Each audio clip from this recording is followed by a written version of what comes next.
Hey, good afternoon. So SASH, try to give you TVIB's perspective on this issue and where as a TPO, what we see as our role and also what we don't see as our role, which I think may be just as important. MSIB 1323 change 2 was issued last on January 24th. That is the Coast Guard's policy on SASH prevention and response on vessels. It's part of the Safer Seas Act. Like I said, we're really still digesting our role as the TPO. There's an area that we are keying in on, and it's right there on the front page, and it's in that section related to safety management system.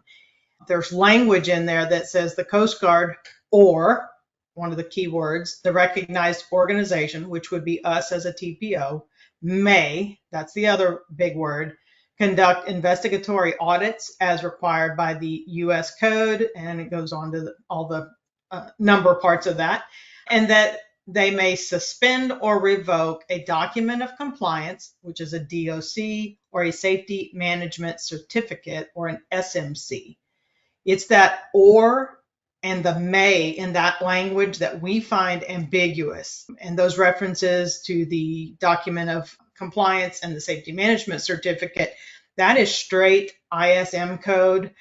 And we've got zero authority under ISM code to revoke, as we don't issue either of those. That language is not used in subchapter M for TSMS option companies that are not utilizing ISM for compliance with sub M. So any of you that have either just had a towing safety management system written to comply with 46 CFR sub M, or you're using the AWO's RCP as the mechanism, those elements, the DOC and the SMC, are not part of that language. And so that is a key area for us that, frankly, we may need to get some legal background on in terms of what is our role. In the meantime, we've specifically and directly asked D8, we've asked the Towing Vessel Center of Expertise, as well as the Office of Commercial Vessel Compliance at Coast Guard Headquarters. We've asked them to clarify or issue some clarity on the TPO's role. And to date, we have not gotten that. We've also not been directed to add any content to our audit or survey tools, our protocols, our practices. So at this time, we're not working on revisions to any of those processes to incorporate SASH elements.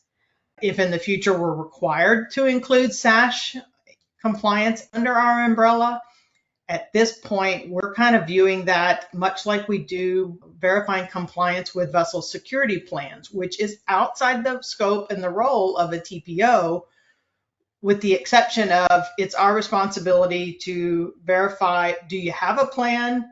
Are you authorized to use it, or is it a Coast Guard approved plan?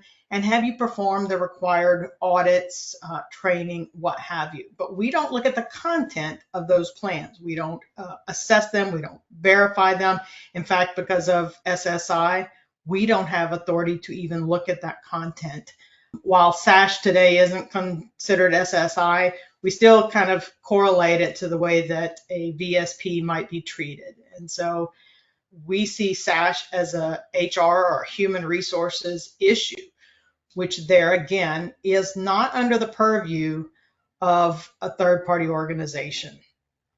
We're going to defer to organizations like Marine Compliance Alliance, AWO, SOCP, to provide resources and recommendations for its members. Those organizations are equipped to develop recommendations and provide those to their members.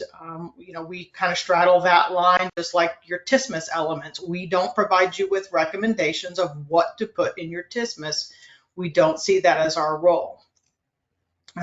One of the things I think you want to keep in mind when you are developing your policies and procedures is the possibility of unintended consequences. And by that I mean, if you tie a SASH requirement to a TSMS related activity, you could inadvertently trigger an audit or a survey repercussion. If in your TISMIS, for instance, you write a statement, during the course of an annual survey, we will verify all SASH-related signage is posted as required. That seems pretty innocuous.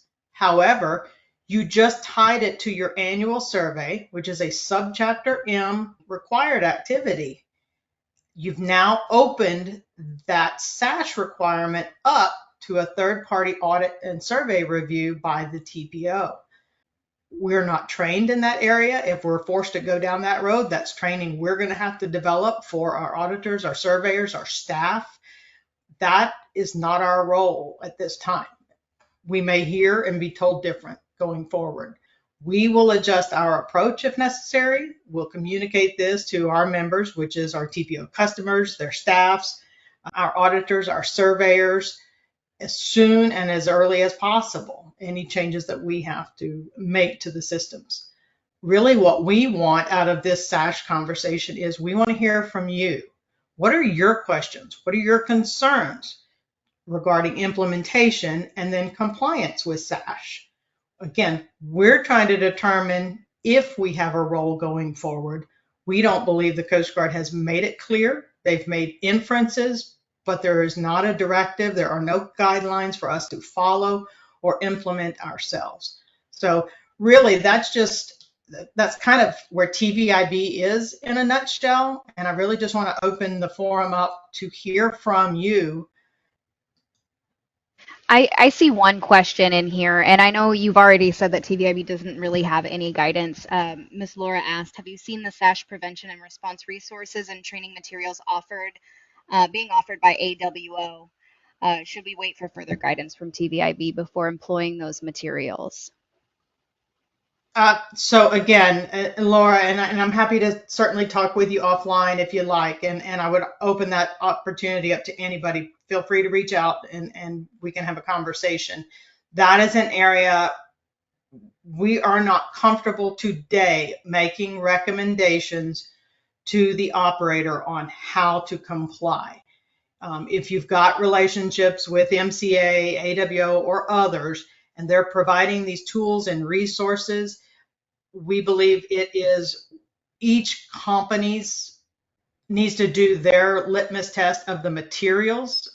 If you see it as a legal issue or as an HR issue, I would have those things reviewed before implementing. I am not comfortable saying yes, do it, or no, do not. Okay, sounds like we're clear. Well, appreciate it. And again, I just invite the opportunity, email, phone call. If you've got questions, I'll do my best to answer them, which might be a no answer.